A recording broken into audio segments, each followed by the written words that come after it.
waxaa jirta inaad leedahay arrimaha qaarkood xalkooga ma heli doono ama lagama yaabo meel xalkiisu yaalo sidaa ma ahan ilaahay subxaanahu wa tacaala wax kasta adduunka ka dhacay uu sii qoray uuna ogaa haddii aan ka hadalno taas waxa weeyaa arrimaha adag ama mashaakisha ilaahay xalkiisa u diyaariyay laakiin adigu kama eegaysid ama waxa weeyaan kama soo raadinaysid meeshuu xalkiisu yaalay ee waxaad ka raadinaysaa meel aanu oolin xalkaasi taas darteed waxay ku keenaysaa inaad dhibaatadii ku haysatay ama mashaakiladii ku soo food saaray inay ku noqdaan dabal ama ay ku laba jibaarmaan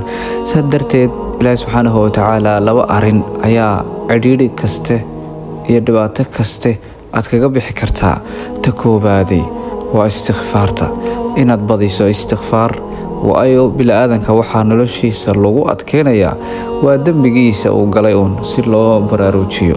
marka istikfaarta ilaahay dambi dhaaf weydiiso midda labaad ilaahay subxaanahu wa tacaala ka baq kana baq intuu xaq u lahaa ilaahay subxaanahu wa tacaala